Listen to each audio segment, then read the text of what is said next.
Last week in the textbook reading, you were introduced to two early Greek civilizations, the Minoans and the Mycenaeans. Minoan civilization developed on Crete about 2,000 years BCE, and the Minoans are generally regarded as the first Greek civilization. We don't know too much about them, but there are some things we can be fairly certain of. The Minoans lived on an island and didn't have access to abundant natural resources, so they depended heavily on trade with neighboring Mediterranean peoples. They reached the height of their power around 1600 BCE, but around the year 1450 there was a sudden collapse, and historians have often speculated as to why. Some argue that it might have been a tsunami that wiped out the civilization, and it's even possible that this gave birth to the myth of Atlantis. In many ways, the Mycenaeans were successors to the Minoans, and the Mycenaeans were an aggressive people, sometimes referred to by historians as the pirates of the Mediterranean. They clearly borrowed a lot from Minoan culture, and they're probably most well known for fighting with the city of Troy around the year 1200 BCE. And this served as the inspiration for Homer's epics, the Iliad and the Odyssey. By 1100 BCE, the Mycenaeans had fallen apart due to constant invasions from the outside and internal fighting, which began an era known as the Greek Dark Ages, which lasted from about 1150 to 800 BCE. And although politically divided at the time, a single culture began to emerge in the region, and this culture was based on a common language and religion. And so this formed in the Greek peninsula. And these people didn't call themselves Greek, but rather Hellenic. The classical Greece that most people are likely familiar with emerged around the year 750 BCE, and the civilization flourished for about 400 years. Calling themselves Hellenic, they created a unique civilization whose population reached about 3 million. Geography played a major part in the development of Greece. The terrain in the Greek peninsula is mountainous, and when people created settlements, they built them on top of hills so they could keep a close eye on any potential invaders. These cities became administrative centers that ruled over all the surrounding countryside. So the geography with lots of mountains encouraged people to develop separately. So instead of one big empire, you have hundreds of these small city-states.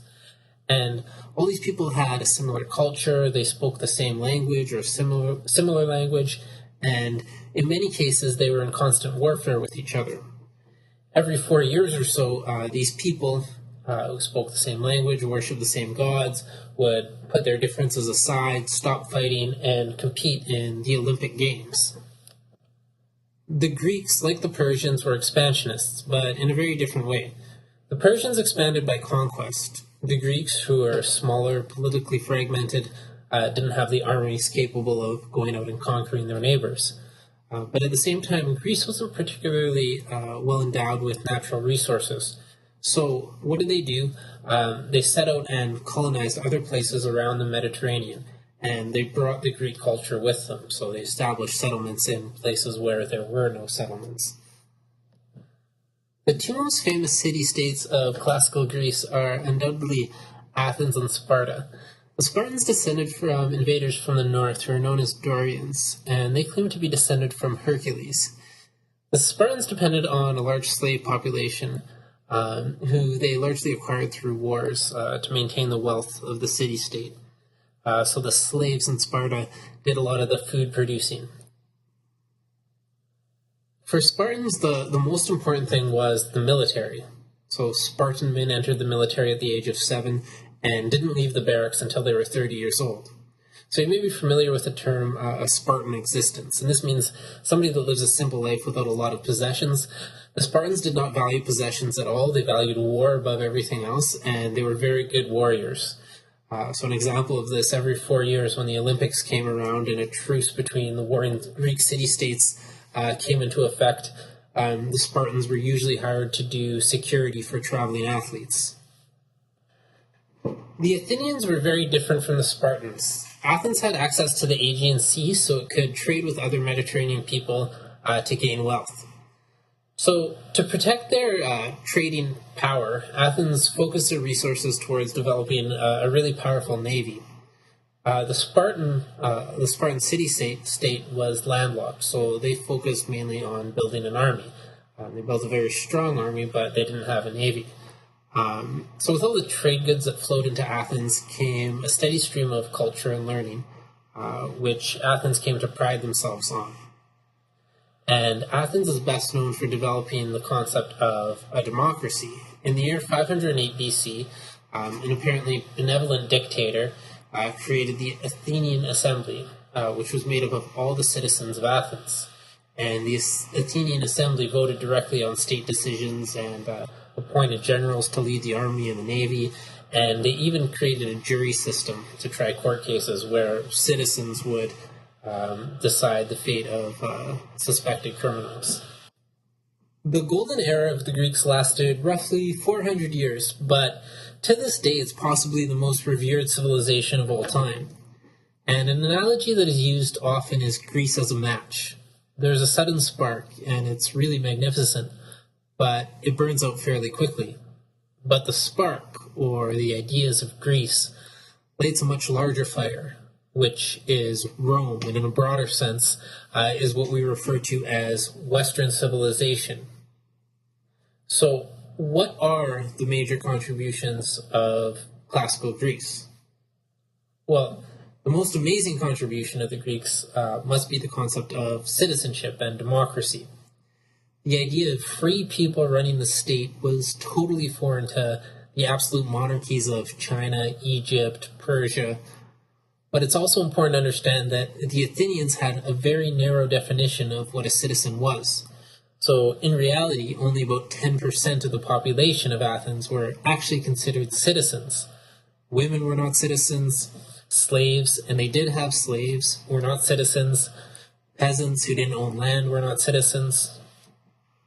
The type of democracy developed in Greece is known as direct democracy, because people vote directly, or citizens vote directly on an issue.